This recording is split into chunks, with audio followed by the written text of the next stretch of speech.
I got you, Chris. Are you there? Yes, can you hear me? Yep, I got you. Excellent. Trying to see where the others are. Had several requests to join, and I'm not seeing them, so Yeah, this don't is know the where they first went. time. This is the first time that I've used this, so maybe some other people are using it for the first time too and having some problems. Yeah, this is not the first time I've used it, and I still have constant problems. So Yeah. we're just going to do our best here. Let's see. So Frank is also trying to join us.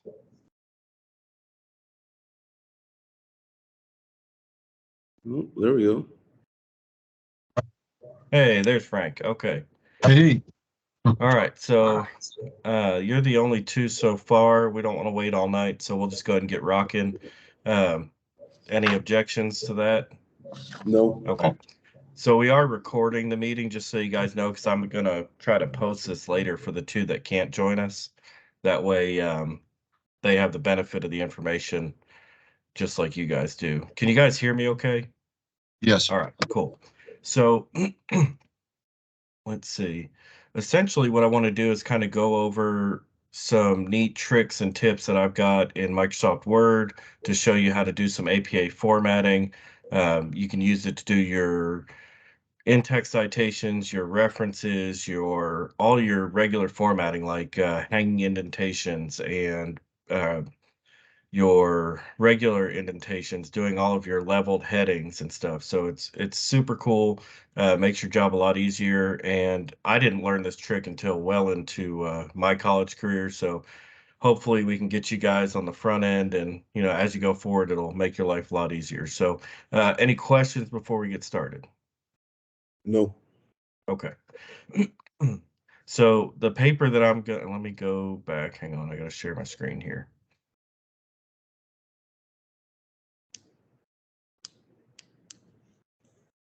All right, so you guys should be seeing my screen now, right? Yes. Okay. So the paper that I'm gonna kind of use as an example is written in APA 6 because that's what we used at the University of Virginia. So just ignore the running heads. Remember in APA 7, you don't use that. But it's a good example for illustrative purposes because it contains all of the different sections that you're going to need to include in your capstone. So, of course, the title page, no running head, your title of your paper, all that's just normal. Okay, nothing different or special there. You're going to have a table of contents in your capstone, your final paper.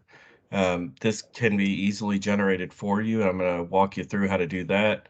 Um, your different level headings. So I'm getting over a cold here, so forgive me. I'm going to be coughing a lot. So just trust that you're not going to catch it on the other end of that camera.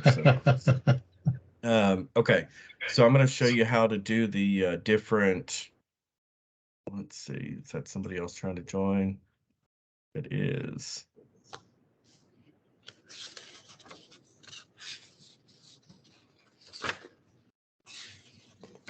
That's Keith trying to jump in. Let's give him a second to get in here.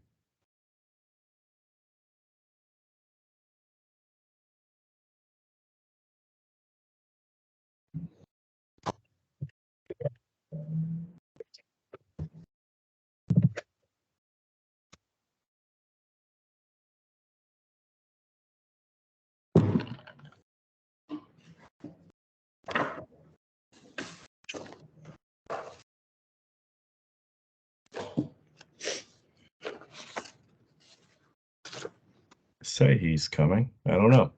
All right, so he'll get here when he gets here. Um, so this paper, like I said, is kind of just an example.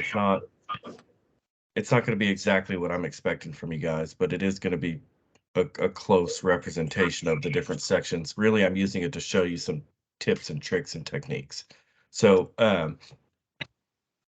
first thing I want to point your attention to is how to do your references. So at the top of Microsoft Word, you have this tab here that says references. If you click on it and you have this thing that says manage sources right here. If you click on that, it brings up a dialog box that will list, for you, it's probably got nothing in there because if you've never used it before, there won't be anything. But as you go along and as you write, you build up these different sources, and you can actually use this to populate your citations and your references and all inside of your paper. So, like, let's look at find a book here. These are all articles. Okay, so Good to Great. Any of y'all read that one? That's a great book right there. Good to Great by Jim Collins. It's a good leadership book. So anyway, so if we let's say we want to add a book. We have nothing over here in our master list, so we just need to add a book. So if you click New there at the bottom, it'll pop up a new dialog box. You select what type of thing you're going to cite. So in our case, we're going to cite a book. The author's name, let's just say it's Jim Smith. So you put the author's information in there, hit OK, it automatically populates that. The title of the book is This Book, and it was published in 2002 in New York by Penguin.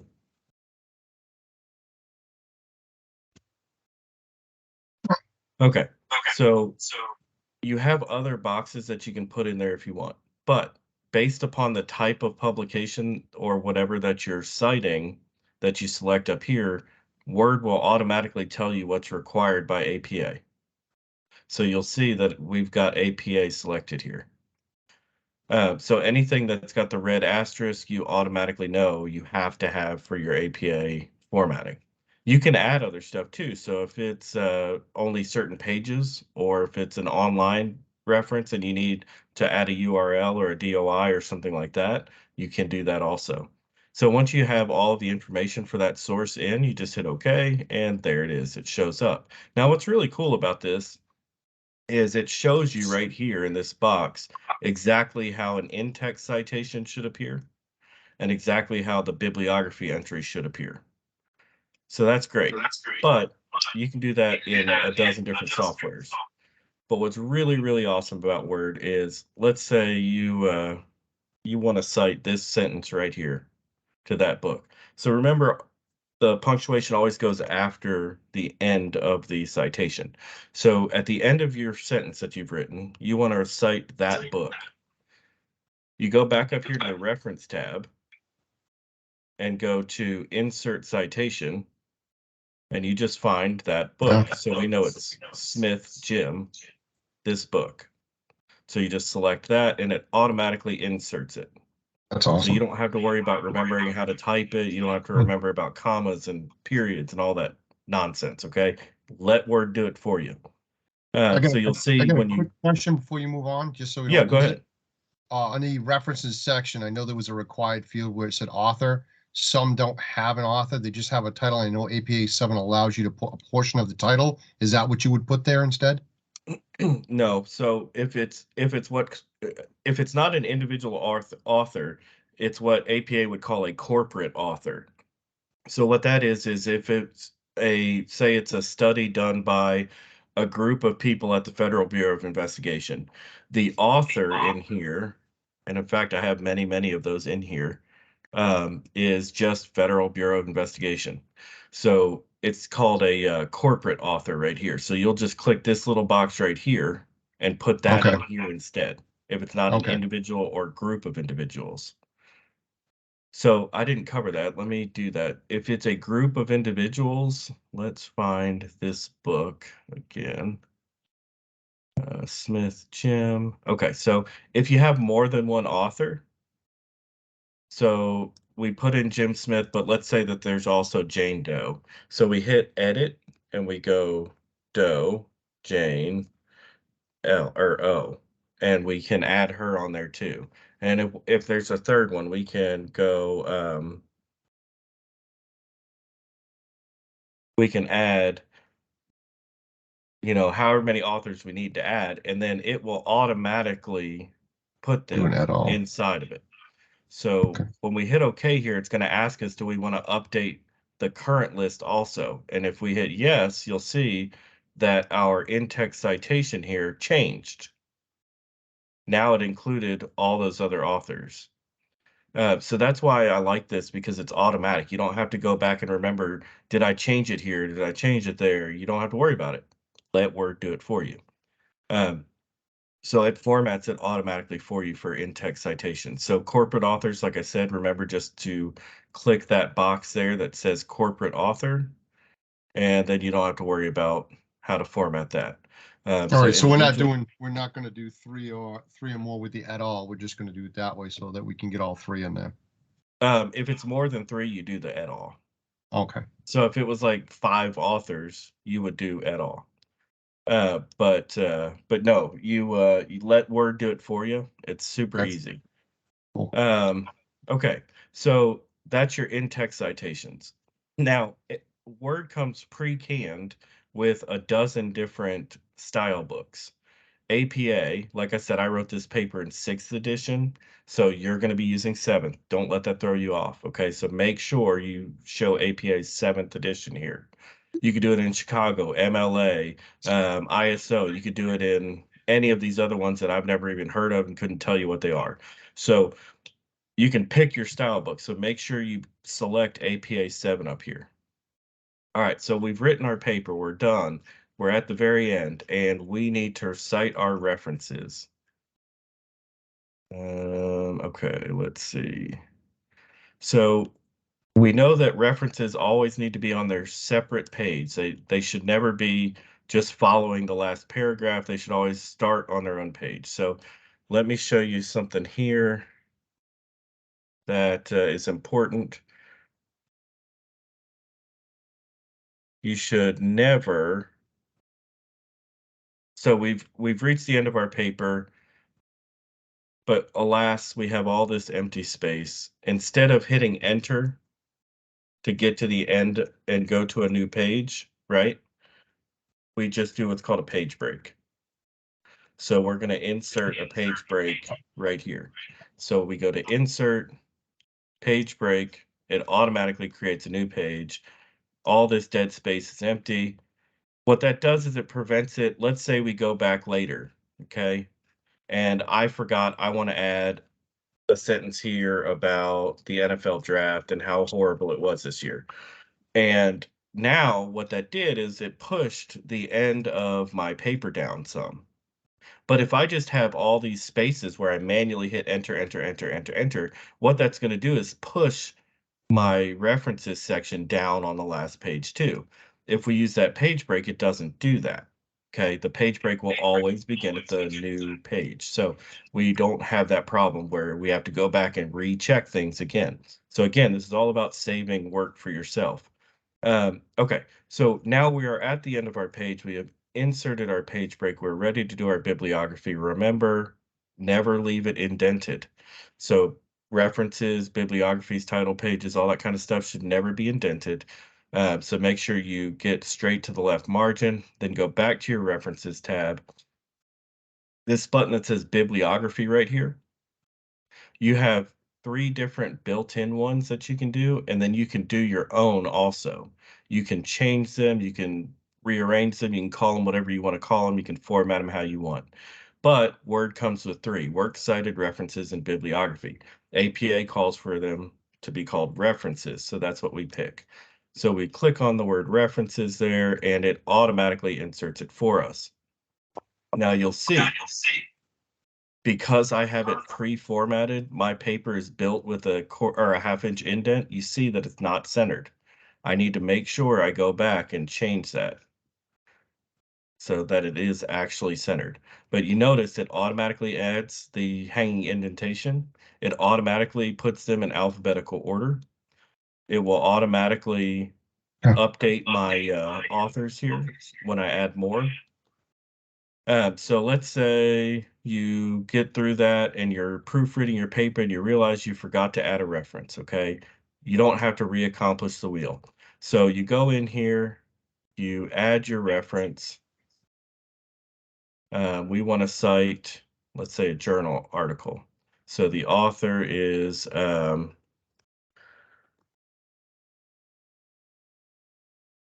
Benjamin R. Cutler. And so we add him, and it's called The Worst Article Ever. And it's in Gems from 2005, pages 25 to 59. Okay. So it's a terrible article. So we want to cite it and we just copy it over. So it's over here now. We copy it over and we stick it in here somewhere. Let's say it's this sentence here that we want to cite. All right, so now we've added a new source. Instead of having to go through and enter it and find out where it belongs alphabetically, etc., all we have to do is click on here and update citations and bibliography. And now you see, there it is. Again, save yourself the work. You don't have to worry about the hassle and the trouble of making sure you get it just right. Let Word do it for you. All right, so questions up to now. Awesome. All right, so let's talk about sections. Let's go back up to the beginning. Okay. So back on the Home tab, you see all these little boxes here that show the different formats. You've probably never fooled with them, have you? I know I hadn't. Okay. So your normal everyday font is Times New Roman 12 point. So Word can give you different pre-canned settings, and they give you all these cute little different fonts and italics and colors and whatnot, but we don't need that because we're academic writers and we just want to be boring. So we use TNR 12 and we can change it to where we can preset different levels of headings and formatting based upon what we want. So our normal is 12 point Times New Roman double space with a half-inch indent. So we set all of that here, Times New Roman 12 point. We set our indent here. We set our spacing under the paragraph tab here for double.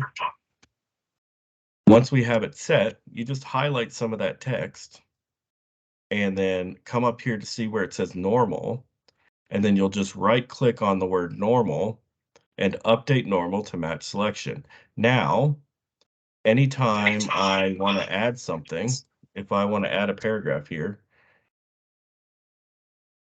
all I have to do to get 12 point Times New Roman, double spaced half-inch indent is hit normal. So if I start typing something, here we go. So I start typing something and you see it's not it's not double spaced, it doesn't have my indent, it's not 12 point, whatever. You forget, you just go back, highlight it, click that, and there it is. It changes it for you. So when you set your normal to be your normal constraints, 12 point Times New Roman double spaced half-inch indent, it will do it for you every time that you click on the normal. So what's really great about it is it does your table of contents for you if you set it right. So we know that in APA you have 3 or 4 different levels of headings, right? So your level 1 headings, again, this is APA 6, so forgive me. APA 7, it's a little different. It's in your style manual and you can adjust. But so your level 1 headings are left indented, bold, and like this, okay? So for me in APA 6, it was centered, bold, and paragraph or title case. So once you set all your parameters again, make sure it's bolded, make sure it's where you want it. All you got to do, highlight, right click heading 1, update heading 1 to match selection.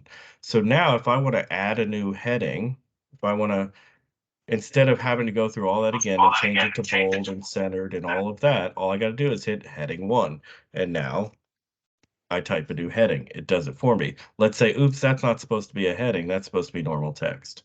I can just change it back to normal text. Oh, wait, no, I really do want it to be a heading. You can go back and forth. You can change stuff very easily.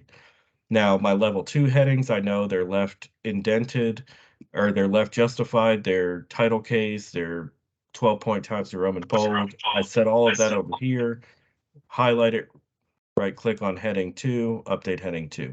So heading 1, 2, and 3 are important because when it comes time to do your table of contents, instead of going through and manually typing all of this stuff in, which is a pain, what you're going to do is let Word do it for you. So we insert our page break here and we get a nice clean blank page. And up here under the References tab, we have Insert Table of Contents. Where is it? There it is, Table of Contents. Now you have, again, several different pre-canned ways of doing it. I like the automatic table because I don't have to fool with it. That's the point of this exercise. So automatic table puts it all in there for me. You'll notice that it has different colors and different for the title here. Well, that's cool. We can just highlight it and change it to Times New Roman 12 point, change it to black, not a problem. Word just for whatever reason assumes everybody wants that in blue. I can't explain it. So we've done that. It sets all of our page numbers, it sets all of our headings, and you'll notice it nests level 2 headings under level 1 headings. So see, here's my new level 1 heading there. So it nests all of that for you so you don't have to worry about it. Now, just like bibliographies, let's say we go to that new heading, right? This one right here. And now I want a level 2 heading.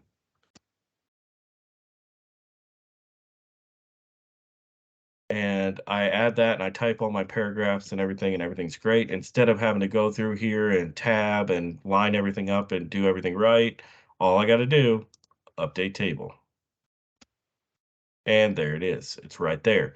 Does it all for you. So you go in here, you add 2 paragraphs, and it pushes everything down a page or 2. Again, don't worry about having to go through and change page numbers. Just update table, and it will change the page numbers for you. So it's very simple. Makes everything so much easier for you guys. Are y'all tracking that pretty easily? Is it making sense? Okay. Any questions? Awesome. So let's see. Let's go to